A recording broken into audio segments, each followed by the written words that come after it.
none hakabaho n'akandi kantu bashyiramo ngo uramenye utazagira ubibwira kuko iyo uje ukabimbwira nshobora kugira inama ntari kugira amakenga abantu bashobora kuba atari seri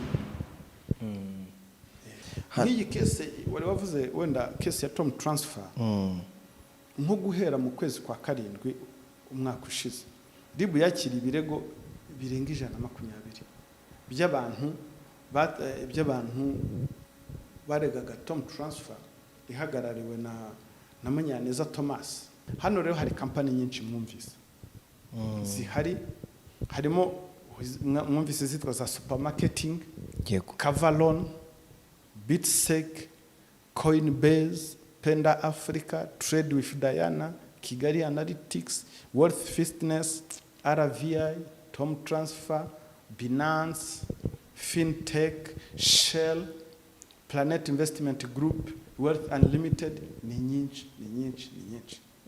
Izo zose usanga bakorera kuri za online, hari n'abakora n'abafite icyicaro rwose akaza, hariho n'abafite ababahagarariye. Nk'abafite ababahagarariye wenda urugero nabaha iziri recent ziri kuvugwa cyane Tom Transfer. Reka duhere kuri Cavalon. Uribaza ukavuga ati abanyarwanda bafite amafaranga ngana gutya yo gutera inyuma. Niki kibari, niki kihishe inyuma y'ibi bintu byuko ni gute umuntu n'ikindi navuga ntabwo aba bantu besikoroka, ntabwo ari abaturage nk'uko mutekereza, n'abantu b'abanyamujyi basobanutse, bize investment, bize finance na accounts. Ibyo nibyo byaha twavugaga bikorerwa kuri, usibye kuba ushobora gukoresha social media ukwirakwiza ingengabitekerezo ya jenoside, ukwirakwiza ntabwo no gukwirakwiza gucishaho cyangwa se gukwirakwiza amashusho y'urukozasoni byemewe, usibye n'amashusho n'amagambo n'imvugo. Hariho n'abahanzi bamwe na bamwe basigaye bakoresha nyine mu ndirimbo zabo gasanga bakavuga ngo bazimije kandi abo babwira abanyarwanda, ariko mu by'ukuri wajya kumva n'amagambo y'urukozasoni ntabwo byemewe.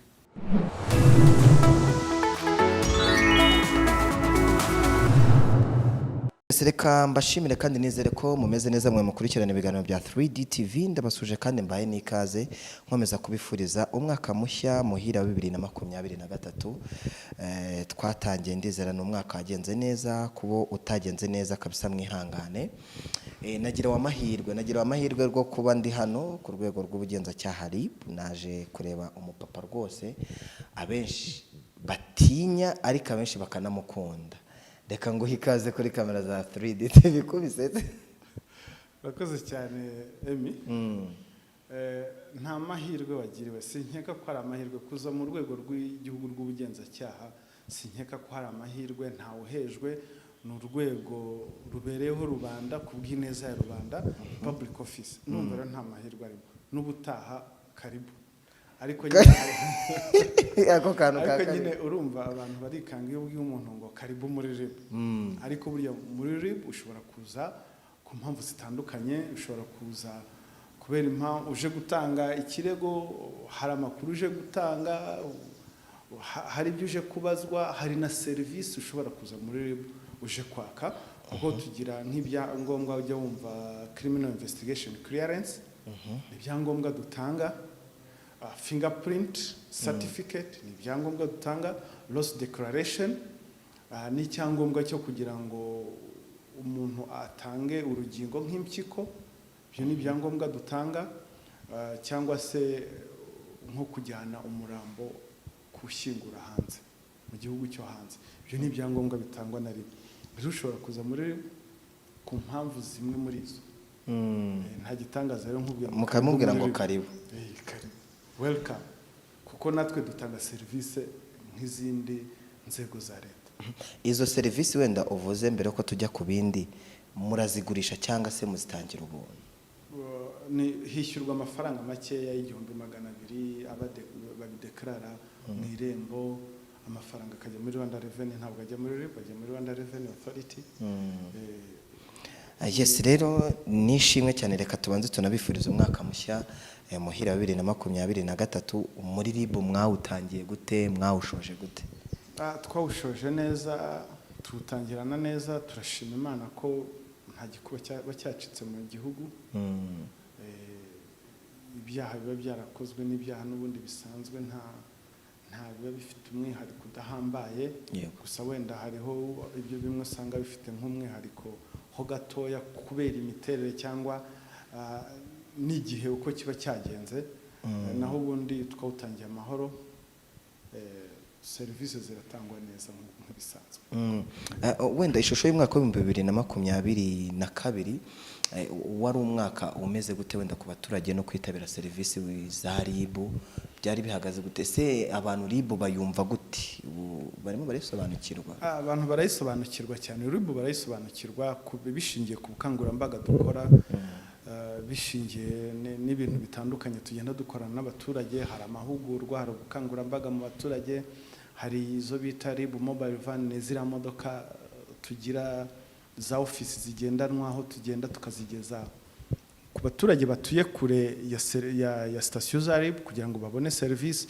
Hari n'ibikorwa bitandukanye, hari n'ubukangurambaga dukora tumenyekanisha ibikorwa bya Isango One Stop Center. Ibyo rero ni ibikorwa bigenda biduhuza n'abaturage, bituma bagenda bamenya RIB. Ikindi, iyo urebye nk'umubare wenda w'ibyaha twakira,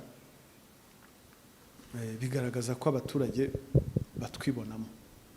Burya iyo bavuga ngo iyo ubona baza kurega ari benshi, bivuga ko urwego barwizeye ko ruri bafashe kuba babona ubutabera. Icyo rero nacyo ni kimwe kigaragaza ko urwego batakirutinya.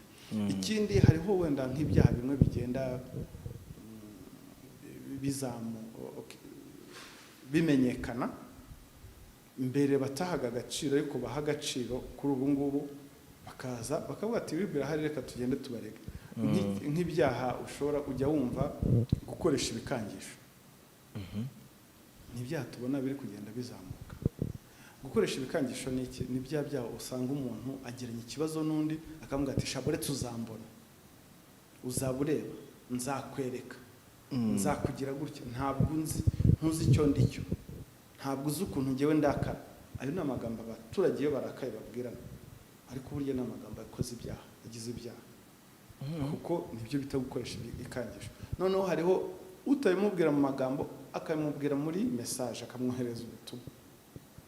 Urumva rero ibyo ni ibyaha bagenda baza bakarega, bikazamuka kuko bigaragaza ko urwego barwiyumvamo, urwego babona ko ari urwego rwa leta. Za perception za kera bavugaga ngo barafunga, oya, abaturage bamaze kubisobanukirwa. Ejo bundi ninjiye muri Expo tubonamo ibicuruzwa bigiye bitandukanye. Muri RIB, muri Expo mucuruza y'iki ko nabasanzeyo? Ni byiza rwose bakoze. Iriya Expo baryita imurikagurisha n'imurikabikorwa. Ntabwo buriya Expo ari ukugurisha gusa, hari n'umurika ibikorwa means service mutanga. Rero ni muri rwego natwe twajya, kuko ahantu habateraniye abanyarwanda. Rero ahantu hateraniye abanyarwanda hose twumva nk'urwego rw'igihugu rw'ubugenzacyaha tutahabura, dore ko hari na serivisi tuba dutanga, tuba tugira ngo bamenye. Yego, buriya kumenya ni ikintu cyiza cyane. Kumenya ni ikintu cyiza. Hariho n'abaza hariya yakubona akibuka agasobanuza, hari umuntu wampaye sheke itazigamiye, ubu nakora iki? Ukamugira inama bijyanye n'icyo. Hari umuntu wambwiye gutya, wagize gutya, hari umuntu wanyambuye, hari umuntu wagize, ugasanga ni mu rwego rwo kugira ngo abantu bamenye serivisi z'urwego, banasobanukirwe, ndetse bumve ko ari n'urwego rwabereho abaturage. Ntabwo rero nta gitangaza kuba twajya muri Expo, kuko any platform ihuriyemo abantu benshi, uko tuzabishobora tuzahagera. Nta bantu rero bari bakwiriye kubyikanga. mu rwego rwo kugira ngo twegerane. Muri iyi minsi mikuru harimo abanyarwanda benshi cyangwa se abantu benshi bagiye wenda bakora ibyaha, sinzi ntabwo tuzi ngo bingana gutya cyangwa se ni kuri iki kigero. Iyi minsi mikuru abantu bakozemo ibyaha bingana gute, ku kihe kigero? Ntabwo wenda turi buvuge iminsi mikuru kuko wenda kwisingorenga nk'iminsi mikuru wenda twafata nk'ishusho y'umwaka. Yego, burya ishusho y'umwaka niyo itanga ishusho rusange kugira ngo ibintu bigire uburyo byumvikana. Wenda twakwifashisha nk'ibyaha 10 bya mbere. Mu byaha 10 bya mbere hazamo icyaha cy'ubujura, gukubita no gukomeretsa, gukoresha ibikangisho, ibiyobyabwenge, gusambanya umwana, ubuhemu, guhoza ku nkeke, ubwambuzi bushukana, kwangiza imyaka mu mirima n'inyandiko mpimbano. Ibi ni ibyaha biza ibyo twita top 10, 10 biza ku isonga. Ibi rero 10 biza ku isonga ni ibyaha usanga byihariye 95% y'ibindi byaha. Ni ibyaha rero duha umwihariko cyane, aho muri ibi byaha usanga ubujura buza ku isonga, gukubita no gukomeretsa nabyo bikaza ari bikurikiraho, gukoresha ibikangisho. Ariko ikindi muri ibi navuze harimo 2 byagabanutseho 11%, gusambanya umwana byagabanutseho 11%. Uramutse ugereranyije n'umwaka wabanjije, ubwo ndavuga 2020. Yego, ibiyobyabwenge nabyo byagabanutseho 5.6%. Yego, ariko hakaba hari n'ibindi byaha usanga byaragize ubwiyongere buri hejuru kurusha ibindi. Hari ibyaha by'ubuhemu, ubujura, ubwambuzi bushukana, gukoresha ibikangisho n'inyandiko mpimbano.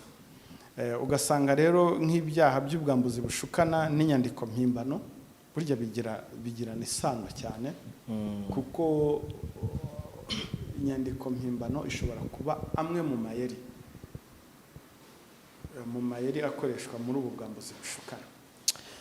Urakoze cyane. Uyu mwaka ni ibintu byinshi byagiye bigaragara. Hari ibindi byaha byagiye bigaragara byinshi cyane, wenda harimo ngo nk'icyaha cyo gucuruza abantu. Iki cyaha gihagaze gute? Iki cyaha rero cyo gucuruza abantu muri uyu mwaka, iyo urebye cyaragabanutse ugereranyije. Ubwo turashingira ku bantu navuga bagikorewe, hagabanutseho 18, aho muri uyu mwaka bari abantu 48, aho wawubanjirije wari 66. Iki rero ni icyaha nacyo gifite imiterere yacyo bitewe n'uko ari icyaha gikorerwa ku muntu. Burya nubwo yaba ari umuntu umwe wakorewe iki cyaha cyo gucuruzwa, biba bifite uburemere kuko nta kiguzi cy'umuntu kibaho. Gusa icyo tubivugaho cyane nuko abantu bagomba kugira amakenga mu buhe buryo kuba bikorerwa, kubera amayeri akoreshwa. Nk'ubu ngubu hari muri uyu mwaka ushize wa 2022 twagaruye abantu 19 bavuye mu bihugu by'Abarabu, mu bihugu bya Aziya no mu bihugu bya Afrique de l'Ouest, Afrika y'Uburengerazuba. Abo bose bagiye bajyanywe muri ibi bintu byo babashutse akazi keza. Hari abo bashuka fiancé, hari nabo bashuka ngo za bourse. Abo bose rero muri abo ngabo 19 hari n'abandi babashije guhagarikwa, intercepted, bataragenda, baba intercepted, tubimenya bataragenda. Yego. Malheureusement muri aba 19 bagaruwe harimo abari barabaye intercepted, barongera baca ruhinga, barongera baragenda, baca mu zindi nzira baragenda. Aba bari rero baba intercepted, hari igihe umubaza ati se ugiye hehe, akakubwira ngiye mu bukwe bwande, akavuga izina ritabaho, wajya kumva ni nk'izina ryo muri biriya bihugu bya Afurika cyangwa se bya hehe, ninde wagutumiye, bizagenda gute, bazamfata ku kibuga cy'indege, uzaruhukira muri hoteli, bazamfata ku kibuga cy'indege, uwagutumiye ninde, yitwa akavuga izina rimwe, atuye hehe, tuzahurira ku kibuga cy'indege. Aho ngaho uhita ubona ko umuntu atazi ibyo agiyemo, ashobora kuba agiye gucuruzwa. Icyo gihe rero uramubwira ati bubiretse tubanze tubisuzume. We ugasanga biranamubabaje, bambujije amahirwe, ugasanga noneho akazongera agaca indi nzira, kuko bavugana na wa muntu noneho akamwigisha amayeri nuko avuga na bya bibazo bamubajije.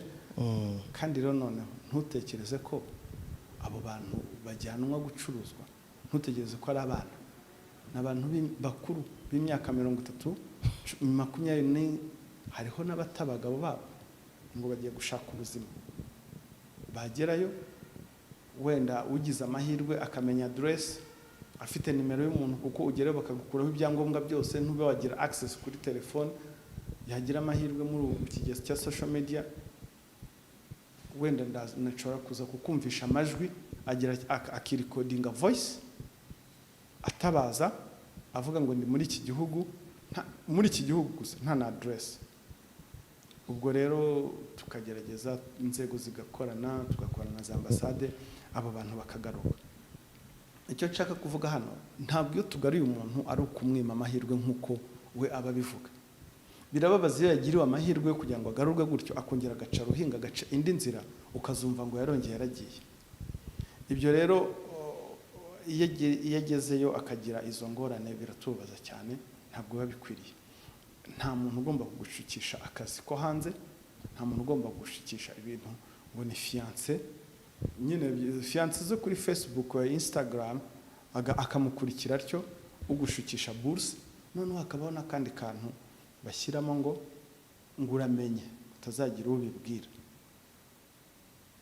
Kuko iyo uje ukabimbwira nshobora kugira inama ntari kugira amakenga, abantu bashobora kuba atari seri. Urumva rero ko abantu bagomba kugira amakenga muri ubu buryo. Hari wenda tutarakavaho ugasanga hari nk'umuntu uguhamagaye cyangwa se aranyandikiye akavuga ati ndashaka nimero ya kanaka. Wenda nkatwe tuba dukora ibi biganiro tukavuga tushobora gutanga igitekerezo, umuntu akavuga ati ndashaka nimero ya kanaka, nabonye uriya mukobwa akoresheje ni mwiza, ndashaka kumuvugisha, ndashaka kumutereta. Icyo cyo utanze iyo nimero y'uwo muntu cyo ntabwo ari icyaha. Ubwo utanga nimero y'umuntu utamubajije gute? Ubundi dekatesi uburyo bwiza, ntabwo ushobora gutanga nimero y'umuntu utabanje kumubaza. Kuko buriya byaba byiza ari nawe ugomba kuyitangira. Ngira ngo nibwo buryo bwiza.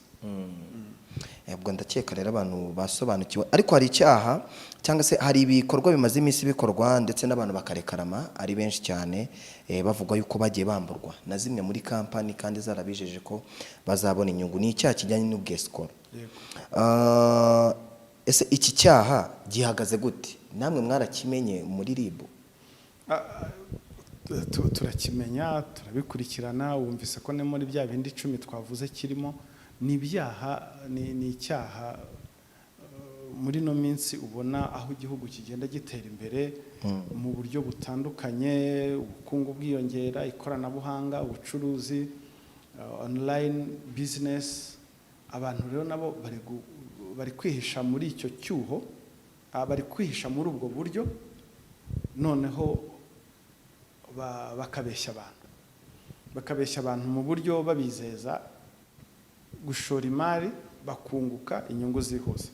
Bakoresha rero amayeri menshi aho babizeza inyungu z'umurengera, ariho birangira bibaye escroquerie cyangwa fraud cyangwa kwihesha ikintu cy'undi hakoresheje uburiganya. Abantu rero bifashisha social media platform. Namwe ubwanyu hari abo mwamamaza, mukabamamaza cyane. Any YouTube ufunguye ukumva baramwamamaza. Icyo abakora buriya abagira ngo areme icyizere mu mitima y'abamwumva. Buriya nibyo muba mumufasha. Simvuga ko ari amakosa muba mukora, mwebwe muba mukora business yanyu ntimuba mubizi. Ndetse n'abo bantu ntibinagutangaza baba bafite n'ibyangombwa bya RDB, ariko ibyo baba barandikishije muri RDB biba bitandukanye n'ibyo bakora. Yego. Ugasanga aravuga ngo ni company ikora advertisement, ariko advertisement aramamaza ibikorwa by'ubwescro, arirwo shishikariza abantu gushora amafaranga muri company zabaringa atazi aho ziherereye. Ibi rero biragenda, ibi byaha biragendana n'iterambere ry'igihugu n'umuvuduko igihugu kiriho, aho igihugu kiri kuva mu rwego rw'ibyaha. Ibyaha biri kugenda biva muri ibi twita violent crimes, ari byo ibyaha bikoreshejwe kiboko, bijya muri white collar crimes. White collar crimes ni ibi byaha nyine by'ubwescro, aho umuntu akwegera akagukuraho amafaranga atiriwe kuniga, nibyo bita white collar crimes. Wowe yamushyiriye ku giti cyawe. Niwe yamushyiriye. Yego. Ariko yakwescrotse hari ukuntu yakubwiye. Ni rero niyo shift, ni hari shift from violent crimes to white collar crimes. Byaha byo kuniga umuntu bakamutera kace bakamwambura ntibikibaho, kuko nta bantu bagitwara amafaranga mu mufuka. Yego. Biragenda bishira. Aho rero noneho bano bantu bo bifashisha izi mbuga nkoranyambaga, akakugusha neza, akakwereka ukuntu ushobora kunguka uramutse ushoye amafaranga muri ubu buryo. Abo bantu rero usanga muri no minsi cyane baragaragara, batangira biyamamaza bifashishije za social media nk'uko nabwiye zitandukanye zose ziriho. Yego. Izo bashoboye bamamaza, ndetse harimo n'abantu batanga ubuhamya y'ukuntu bungutse. Yego.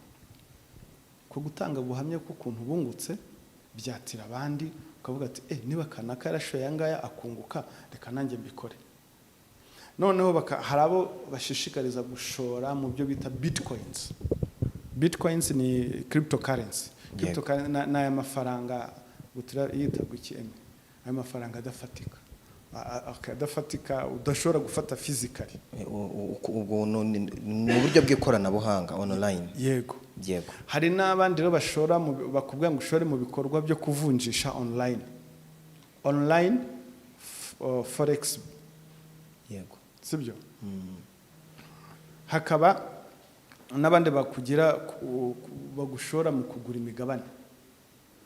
Hakaba n'abandi bagusaba gushora amafaranga ukajya wungukirwa percentage runaka. Yego. Gushora amafaranga ugahabwa akazi ko kwamamaza cyangwa kazajya kakungukira. Gushora amafaranga ukajya no muri za holidays, ukavuga ati nutanga yangaya uzajya muri mu biruhuko ku giciro gito. Nta bantu wari wasanga nko muri parking akubaza tukunda kujyayo mu biruhuko. Yego. Akakwentereza. Bariya nta bindi baba gushora ubwo kugira ngo ushore amafaranga yawe ngo ujya ngo muri holidays, iyo bamaze kugwira uburaho bajya. Hano rero hari company nyinshi mwumvise zihari, harimo mwumvise zitwa za supermarketing. Yego. Cavalon, Bitsec, Coinbase, Penda Africa, Trade with Diana, Kigali Analytics, Wealth Fitness, RVI, Tom Transfer, Binance, Fintech, Shell, Planet Investment Group, Wealth Unlimited. Ni nyinshi. Izo zose usanga bakorera kuri za online. Hari n'abakora n'abafite icyicaro rwose akaza, hariho n'abafite ababahagarariye. Nk'abafite ababahagarariye, wenda urugero nabaha iziri recent ziri kuvugwa cyane, Tom Transfer. Reka duhere kuri Cavalon. Yego. Abitwa ba Cavalon nk'ubu tariki ya 22 z'ukwezi kwa 12 umwaka ushize, RIB yafashe uwitwa Amizero Gloire akurikiranyweho ubwambuzi bushukana bufitanye isano n'ibi bikorwa byo gushishikariza abantu gushora amafaranga muri iyi kampani, abizeza inyungu z'umurengera. Hari n'indi bita Bitsec tariki ya 30 z'ukwezi kwa 12 umwaka ushize, ni tariki 2 z'uku kwezi uyu mwaka. RIB yafashe uwitwa Bagire Eugene na Nkuranga Aimable bakurikiranyweho ubwambuzi bushukana nabwo bifitanye isano no kwifashisha bifitanye isano no gushishikariza abantu gushora amafaranga muri iyi kampani ya Bitsec babizeza inyungu z'umurengera. Aba bantu ubu bari gukurikirana. Amayeri rero bakoresha aba bantu hari mu kwamamaza, bariyamamaza, ngira ngo abantu baba bafite platform zikurikiranwa cyane, zifite abantu bazikurikira ari benshi. Ujya kubona ukabona nk'aka message ari kuri Twitter, ari kuri Instagram, ari kubitaho ngo ngewe nungukiye muri ibi bintu. N'ubu buryo babagira. None uyu ubaye interest ugakandaho ukareba bagusaba ngo nawe yandikishe. Yego. Hari n'igihe link ushobora kuyoherezwa n'umuntu uzwi muziranye. Nukuvuga ngo ushobora kubishishikarizwa n'umuntu muziranye. Uwo muntu muziranye akavuga ati "Rumva ndwiyango, ubu ngubu hari ahantu hari amafaranga. Hari ahantu hari akantu abantu basigaye bashora bakabona yangaye." Kuko we yabikubwiye kuko we yashoyemo ariko bamuhaye akazi ko kuzanamo abandi. Yego. Ari kukwinjiza mu kuko arakubwira ati nushora yangaya uzajya uhabwa 15%, ariko nuzana undi muntu uzajya ubona 5%. We agatangira kubibonamo business plus ayo yashoyemo akirirwa umujyi wa Kigali yirirwa yiruka. Urumva n'uwo muntu kugira ngo agukureho inyungu ya 5% ashobora no kukubeshya. Yego. Ugasanga rero bagusaba gushora amafaranga ukiyandikisha, bagusaba kwiyandikisha, mara kwiyandikisha ngo kugira ngo bakwereke ko ibintu biri serious, ngo bring your ID, bakazana ID yawe ngo n'amafoto abiri ya ID yawe, bakagukora ngo icyo bita wallet. Wallet. None barangiza bakavuga ngo shora amafaranga, bakakubwira ati nushora amadolari 10 bahera ku mafaranga make kugira ngo udakuka umutima. Izo ni strategy zo kugira ngo bakurure umuntu. Ngo hagati y'amadolari 10 n'amadolari 90 uzajya wungukirwa 20%.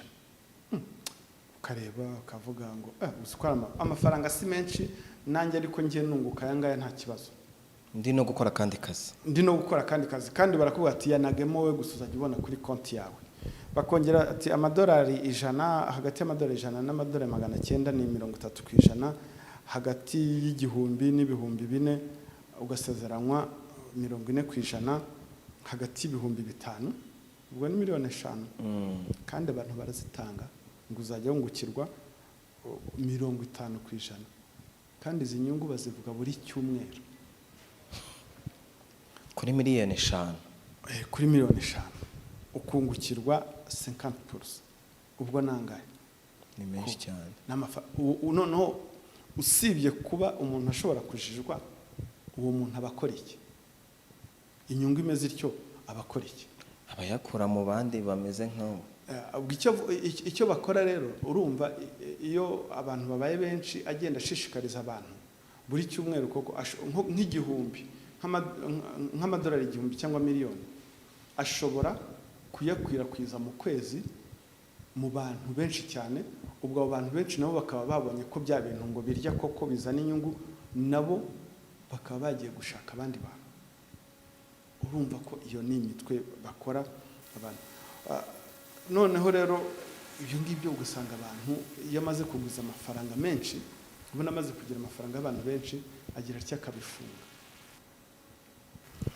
Izo ni ibintu abantu bagenda bagwamo cyane. Nk'iyi kese wari wavuze wenda kese ya Tom Transfer, nko guhera mu kwezi kwa 7 umwaka ushize, RIB yakira ibirego birenga 120 by'abantu baregaga Tom Transfer ihagarariwe na Munyaneza Thomas, bamurega ko atabaha yababeshye. Muri make atabaha inyungu y'ibyo yabijeje. Hari inyungu, yego, hari n'amamodoka yabijeje, kuko babwira we ko ari muri transport, agura amamodoka akanayagurisha ariko akanazikodesha. Noneho rero iyi company investigation yarakozwe, ikaba ubu ngubu ikurikiranweho ibyaha 4 byo kwihesha ikintu cy'undi hakoreshejwe uburiganya, gukoresha inyandiko mpimbano, icyaha cy'ubuhemu, gutanga sheke zitazigamiye. Iyo yazaga abona utangiye gusakuza amafaranga yanjye, akaguha sheke itazigamiye. Rero amayeri nawe yakoreshaga na amayeri yo kwiyamamaza cyane. Ngira ngo murabizi yari yamamaje cyane akoresheje kwa kwiyamamaza si bibi iyo ufite ibintu biri serious, ariko kwiyamamaza ugamije kurema icyizere mu mitima y'abantu kugira ngo uzabone uko bahemukira ntabwo ari byo rwose. Yabwiraga abantu ko atumiza amamodoka hanze akanazikodesha, ushaka imodoka agahitamo iyo ashaka, yangiza akayishyura, yamara kwishyura, umaze kwishyura akamubwira ko Tom transfer, akababwira ko usibye no kuba wanayigura ariko buriya unabishatse twayigukodesha, twayiha akazi. Ni ukuvuga ngo gura imodoka iwanjye nyiha akazi. Ubwo umuhaye amafaranga yawe aguhaye imodoka, ariko ya modoka ntayaguhaye kuko arakubwira ngo yayitumije, akayitumiza nk'uko yabivuze, ukamara ukwezi kumwe abiri, watangiye kuvuga ati ya modoka iri hehe, ariko yaraje, ukagenda akakwereka iri hariya, ngiriya yaraje. Hakaba ariyo avuga ati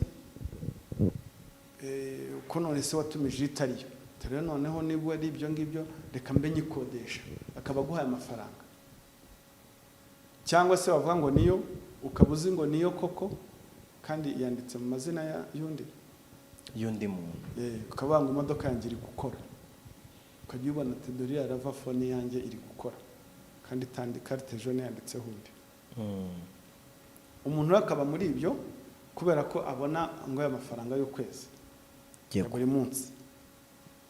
Ni ukuvuga ngo iyo babaye abantu 10 abeshya ko abishyura amafaranga yabo ku kwezi, ni ukuvuga ngo ibihumbi 500 ku kwezi cyangwa 800, yafashe nka miliyoni zingahe 18 z'abantu banga z'umuntu umwe akazikwiza mu bantu benshi.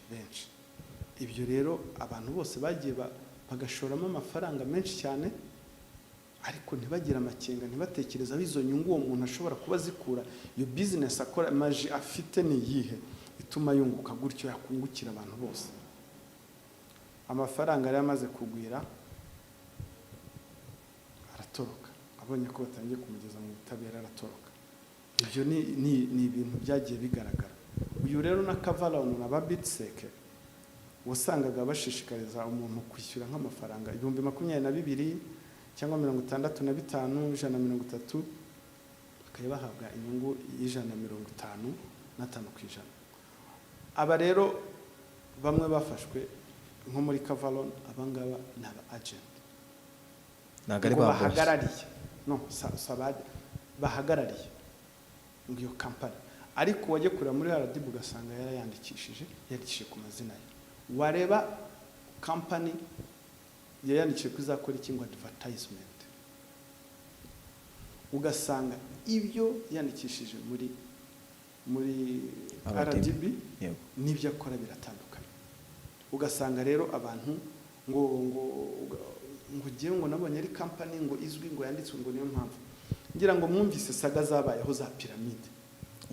Byatangiye kera byitwa ibya supermarket. Na mbere haje ibindi byitwa telex free. Haza ya supermarket, haza ya piramide, barabisize izina ryiza ngo Kimina. Haza n'ibindi byo ngo bashishikariza abantu kujya batraveling. Ayo nama yari agenda ahinduka. Hazaza n'ibindi abantu bakeneye, sinzi niba ndi gukoresha ijambo ngo kuva mu butesi bagacana ku maso. Ni ukuvuga ngo uribaza ukavuga ati abanyarwanda bafite amafaranga angana gutya yo gutera inyoni, ni iki kibari, ni iki kihishe inyuma y'ibi bintu by'uko ni gute umuntu. N'ikindi navuga, ntabwo aba bantu besikoroka, ntabwo ari abaturage nk'uko mutekereza, ni abantu b'abanyamujyi basobanutse, bize investment, bize finance na accounts, bize n'amategeko, ni abantu basobanutse, bize na economics. rero ukibaza ukuntu umuntu wize economics uzi investment ukuntu ajya muri banke yafashe amafaranga agomba banke yamuhaye amafaranga ya loan agiye gukoresha umushinga agahura n'umuntu muri hanze ariko nkeka ko wenda ari byo babeshya banke kugira ngo ibahe amafaranga beinvestise umuntu akamubwira ati nyamara hano hanze hari ibintu beinvestisamo bakunguka agahita aterura za miliyoni ze 20-15 akagenda agahita akubita muri icyo kintu ngo ni Cavalon ngo ni Bitsec the next day babona ayo mafaranga bagahita bafunga bagahita bafungura ibindi.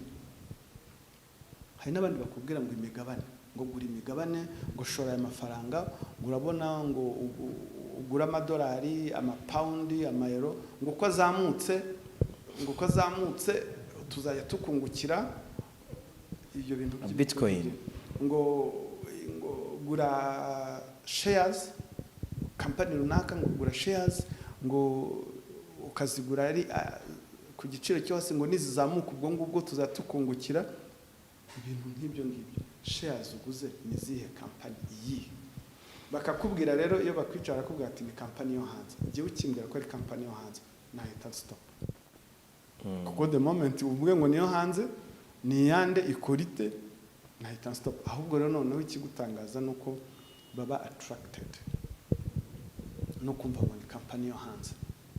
Ngira ngo mu minsi yashize yasaga ya za piramide n'ibimina abantu bagombye kuba barayikuyemo isomo ariko ntabwo ari kuyakuramo isomo. Ikibabaje ntawe bagisha inama ari urwego rw'ubugenzacyaha ndetse n'aba banyamategeko bari hanze.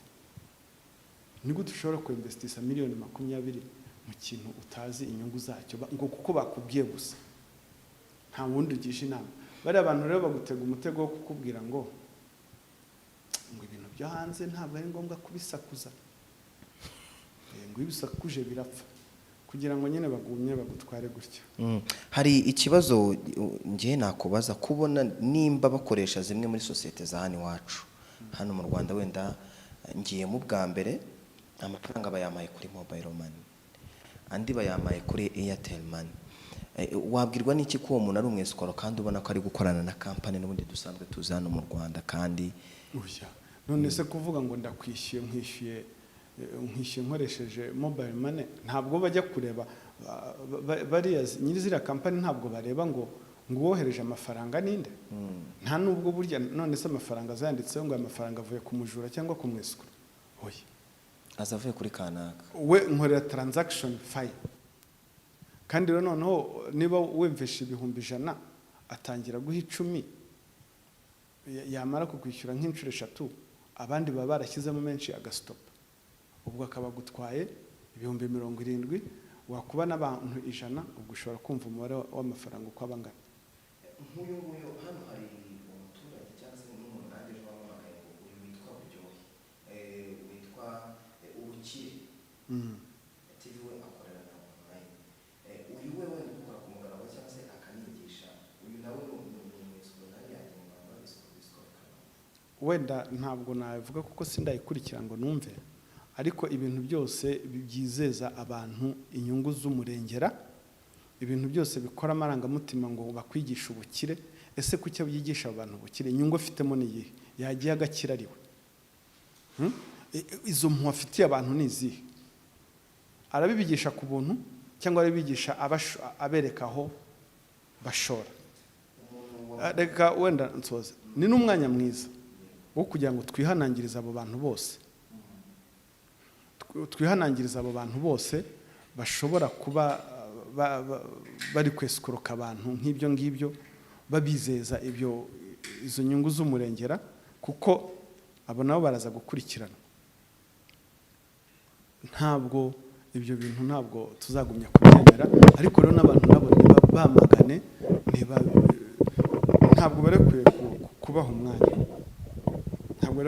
umwanya no muri bariya twafunze nk'uyu nk'aba ba Aimable Nkuranga Aimable nawe wasangaga akora ibiganiro kuri za social media ngo ubukire nyabwo ikiganiro cyitwa ubukire nyabwo abizeza ibyo bintu abumvisha ko bagomba bazakira nibakora ibi n'ibi. So ibyo bintu rero ngira ngo abantu bari bakwiriye gushirika kugira amakenga bakava mu bintu byo kuba bakeka ko ubukire bushobora kuza. Nta shortcut y'ubukire, nta shortcut y'ubukire ibaho. Twese turabizi, tuzi uburyo abantu bakiramo. Izo nzira rero z'ubusamo zo gushaka gukira nizo zibagusha muri icyo gihombo gikaze. Ibi byaha rero bigira ibi bikorwa bigira n'ingaruka nyinshi. Mbwiza ukuri ko wowe wagiye gufata inguzanyo, madamu yasinye ngo mugiye gufata inguzanyo yo gukora iki gikorwa, umushinga, gufungura iduka hanaha, yarangiza ngo yashoye mu bintu ejo bigafunga. Ni nko gukina urusimbi. Ubwo urumva bitazana intonganya mu rugo n'amakimbirane cyane lazima. Ibi bintu rero ko bikomeje gufata indi ntera cyangwa se n'abaturage babyitabira, uyu mwaka cyangwa se umwaka ushize wa 2022 byari bihagaze gute? Byo byari bimeze gute? Umwaka ushize wo tubigereranyije, wenda iki cyaha cy'ubwambuzi bushukana kiyongereho 16.8%, aho 2021 byari ibyaha 2434, umwaka 2022 biba 2844. Urumva biriyongera, abantu bari kubyitabira, kandi mu by'ukuri ntabwo bagenda bahisha. Hari nabo muganira akavuga ati hari akantu tunsigaye nkora kiruhande ka business, ejo akagira n'isoni zo kubikubwira, kuko hariho n'abakorwa n'isoni. Akavuga ati n'amashuri nize n'ahantu nkora wazumva ko bandiye miliyoni 20, ntibikojeje isoni.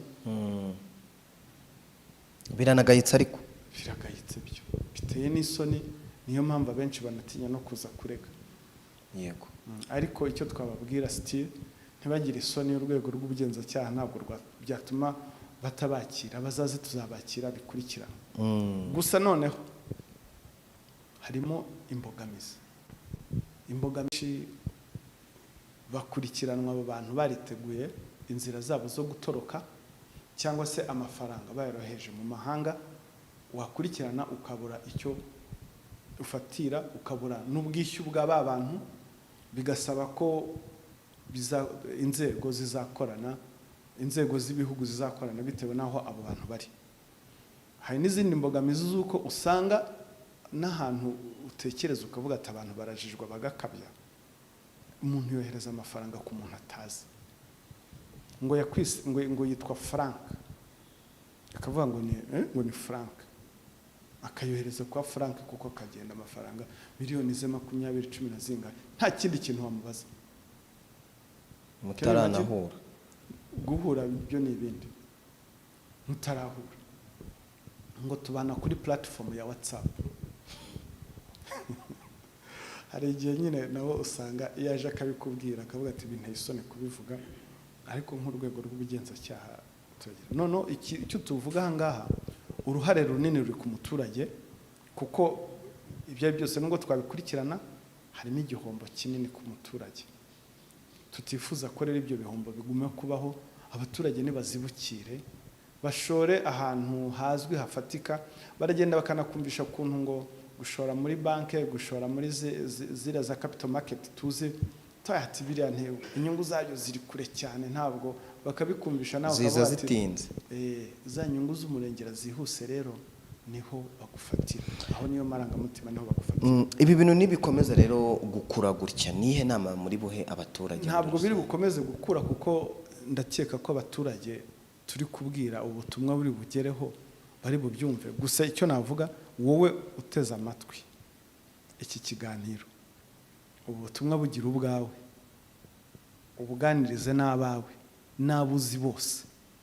Muri make ntihagire uwawe uzabijyamo, bugira ubwawe, kuko abenshi aho bapfira bumva ibiganiro nk'ibi bakavuga ati buriya ni iby'abaturage bari badasobanutse.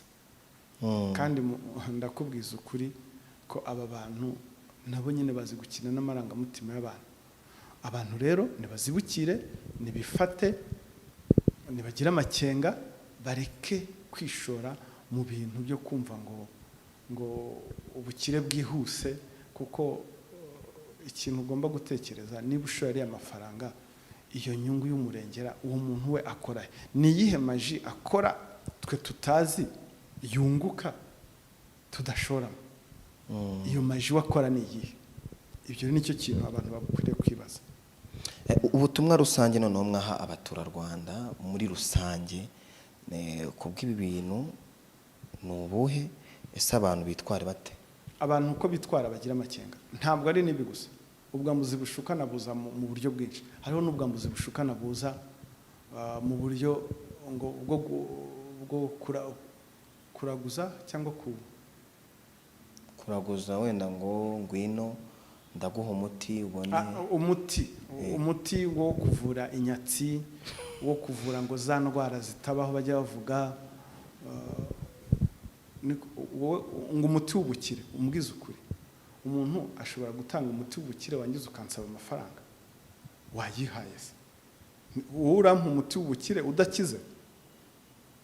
Urumva na za ndwara nyinshi, hari n'abantu birirwa babesukoroka ngo indwara ngo kuvura ibintu bya bintu kwa muganga, ngo impyiko, imyijima, usibye n'ibyo n'ibindi bintu, ngo batanga urubyaro. Batanga urubyaro, ubwo umuntu ugasanga bamubujije kujya kwa muganga. Hari n'ibindi ujya wumva by'abasore b'iki gihe ngo kugira ngo ngira ngo urabisobanukiwe, ibyo ngibyo byose ugasanga noneho aje gutanga amafaranga, ayatanze amafaranga, agarutse inyuma kubwira ati umuntu yaranyesikurutse. Yakwesikurutse ate? Tiyantwariye amafaranga y'iki? Ngo yari yambwiye, akagira isoni zo kubivuga kuko yumva kambwira ngo sohoka ngo uve iwawe ngo ujye guhagarara ku gisozi ngo urabona ibyawe. ngo ni byinshi cyane, ariko rero namwe nyine za YouTube nazo zibifitemo uruhare. Nta bantu mujya mubona bamamaza abantu ngo nabapfumu bibitangaza bakabashyira ku rutaro bakabazamura, ari montage mwakoze kabisa. Bure ntimamushora abaturage namwe. Reka ngize amahirwe mbagaye, wenda mbagahire kuri platform, wenda n'abandi bumvireho. Simvuze ko mubikora, uze kureba abandi. Ni gute mushora abaturage? Mushora abaturage mu buhe buryo? Mugira gutya mugakora complot, hari umuntu ushaka kwiyamamaza ngo atange ngo umuti, ugasanga abantu baravuze ngo bafashwe basambana ngo barafatana, ukaza umuntu agafirima, hakaba haje undi muntu hariya ngo akavuga utudute, akabakora, akabakubita agakoni, bagafatanuka, warangiza ukamamaza munsi mugashyiraho ngo nimero ya kanaka. Buriya mushora abaturage n'ukuri, nta morali irimo, nta etike irimo namo. Mugashora abaturage bakirirwa bararya amafaranga ngo barashaka iyo miti itabaho. Mukagira gutya mugakora montage, umuntu yikoreye yicaye ku gataro, akazamuka akamanuka. Ntimubizi? Ntimujya mubibona? Muramushora abaturage. Muri make namwe mubifitemo uruhare. Nacyo ni icyaha? Atari icyaha. Urumva we etike yawe nk'umunyamakuru, kugira ngo babyumve ukuri, etike yawe nk'umunyamakuru, ubwo se urumva udafite ubufatanyacyaha mu cyaha cyo gushuka abaturage kwesha ikintu cyundi hakoreshejwe uburiganya? Umuntu agacira umuriro, na bamwe mufotora bagenda ku mazi. Mufitemo uruhare namwe, mugire kugwiza views, mukora amafaranga, mushora abaturage. Nabira navugaga, urumva biyamamariza muri social media, n'aba bose twavugaga biyamamariza muri social media. Mukorera amafaranga, ariko amafaranga mazima, atari amafaranga yanduye kabisa. Ni gute ushobora gukora amafaranga wagiye uzi neza ko wabeshye, ko ngo umuntu ngo bamuha umuti ngo w'inyatsi, ngo umuntu ngo bamuha umuti ngo abantu bafatanye basambana bagafatanuka? Barerega twarabakurikiranye, turababaza aratudatereka da, twebwe ntabwo twakitingaga, batubwiye ibi dukora ibi ngibi, turarenga. Umwe yaryamye hejuru y'undi bamutere, hakaba haje umuntu agafata agakoni, akabakubita, akavuga ya magambo murashora abaturage. Hari n'abandi bashoraga abaturage ngo niba wibwe ngo ikintu, namwe turabanenze rwose, mugerageze mwikubita agashyi, kuko twese icyo duhuriyeho ni inyungu y'umuturage. Rero ntabwo ugomba gukoresha platform ufite ngo wowe ngo icyo bakubwiye ngo ni gukora amafaranga, kandi nawe ubwawe umutimanama wawe uzi ko ibyo bintu uri kwamamaza atari ukuri, ariko ukabirengaho. Ni ukuri mugerageza. Ubutumwa waha bagenzi banjye dukora ubutumwa naha abantu bakoresha YouTube. Izi YouTube zashyiriweho kugira ngo zibyazwe umusaruro. Niba ubona leta yinvestisa muri internet yihuta,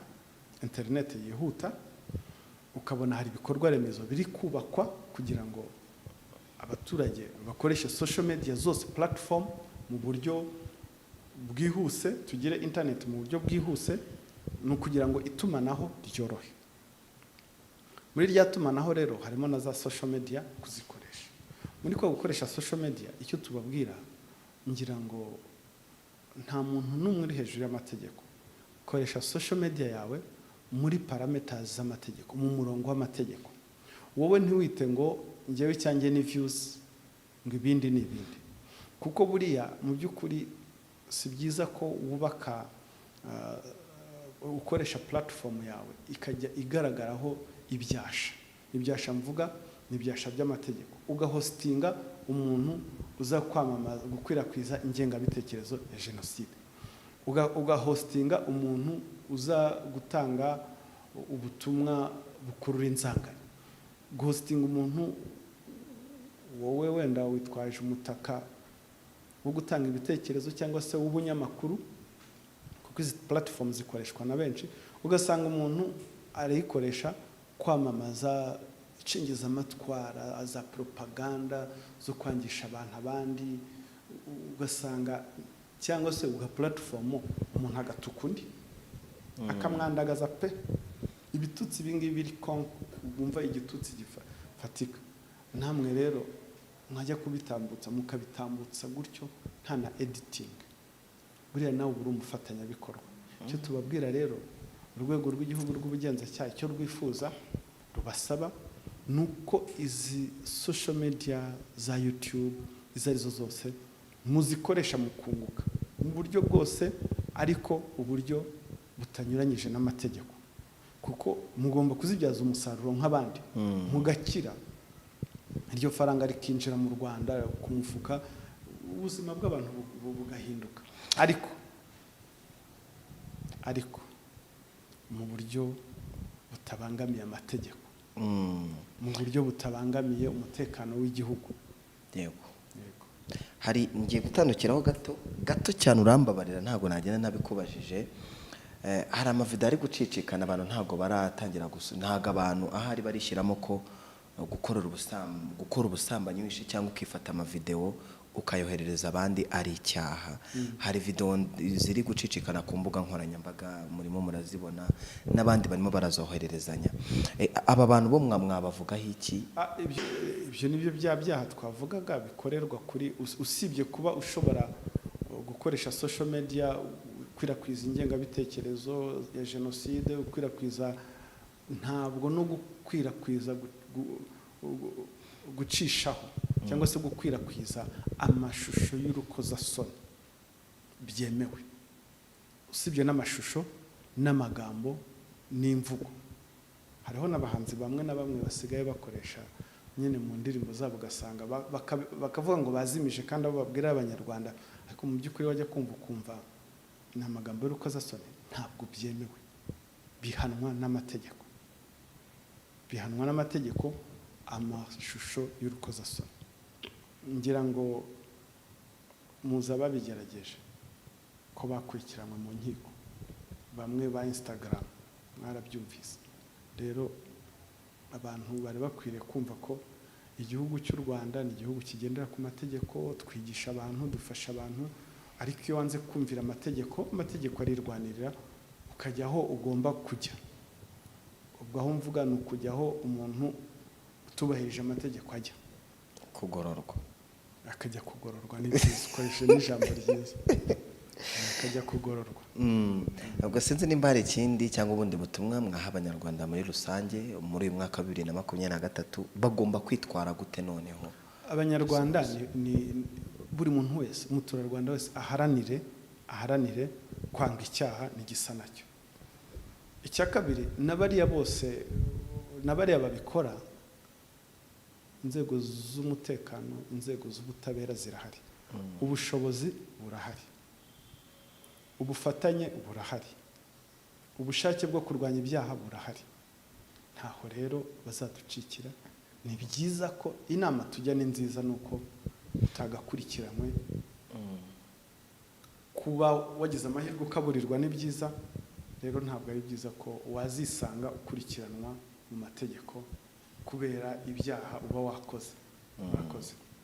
Reka mbashimire, ubwo ndashishikariza abaturage kubagana, baze babagane cyane kandi banasobanurirwe. Ndakeka iki kiganiro hari byinshi bungukiyemo, natwe twese hari byinshi twungukiyemo. Ubwo ndizera ko uyu mwaka tugomba kugendera ku mategeko, kandi RIB irahari ku bwacu kugira ngo ifashe buri munyarwanda wese. RIB ni kubw'ineza ya rubanda, iriho kubw'ineza ya rubanda. Niyo slogan? Navuga ngo ni iyo slogan, ariko nge nkunda kubikoresha kugira ngo numvishe abantu ko RIB ibereho ineza ya rubanda, ibereho kubera rubanda. N'uwabigira slogan ntabwo yaba agiye kure, ntabwo yaba atandukira, nta nubwo yaba agiye kure na mandate yacu. RIB ibereho ineza ya rubanda. Urakoze cyane. Reka dushimire ineza ya rubanda ko baduhaye ikiganiro, ubwo babagane kandi ndizera ko bimeze neza. Hari mu turere twose tugiye dutandukanye hari ibiro cyangwa se hari sitasiyo za RIB zigiye zitandukanye. Ntekereza ko nta handi hantu zitaragera, ubwo naho zitaragera ubwo nabwo bari kubitekerezaho. Mukomeze kugira umwaka mwiza. Sitasiyo za RIB ziri ahantu henshi, ziri ahantu mu gihugu hose. Wenda hari aho kugira ngo hagere hari kure, ariko aho naho twoherezayo, haba hari izi modoka zijyayo. Izi modoka mvuga ni imodoka zifite ibiro bigendanwa zigenda. Ntabwo nasoza ntibukije abantu serivisi za Isange. Yego. Serivisi za Isange ni serivisi ziri mu bitaro 44 by'uturere mu gihugu hose. Icyo rero serivisi za Isange zikora, zifasha abantu bahohotewe kuba bahabwa ubutabera, bahabwa ubuvuzi, cyangwa se bahagirwa inama mvuga ni counseling. Ni ukuvuga ngo ugiye muri Isange wahohotewe, waba umugabo cyangwa umugore, nta Isange yashyiriweho bose, uwahohotewe ari wose. Umugabo rero ashobora guhohoterwa kimwe nk'uko umugore ashobora guhohoterwa. Tukaba tubwira rero abantu, uramutse wahohotewe, wasambanyijwe, wakubiswe n'umugore wawe cyangwa n'umugabo wawe, uhozwa ku nkeke, uwo mwashakanye akoresha umutungo mu buryo mu buryo bunyuranyije n'amategeko cyangwa mu buryo butumvikanyweho, wegera Isange irakwakira ikakugira inama. Iyo ari icyaha kigakurikiranwa, iyo ukeneye ubuvuzi urabuhabwa, kandi n'ubuvuzi buri free, ndetse no kugirirwa inama psychology. Haba hari psychologist. Ntabwo rero Isange yashyiriweho igitsina gore gusa, n'igitsina gabo turabakira. Ikindi navuga nuko guhohoterwa, waba umugabo cyangwa waba umugore wahohoterwa, kandi guhohoterwa ntabwo ari ikimenyetso cy'intege nkeya. Murakoze cyane. Mwakoze kubana natwe, Imana ibahe umugisha, mukomeze kugira umwaka mwiza. Umugisha mwinshi namwe, Imana kandi bane namwe. Amina.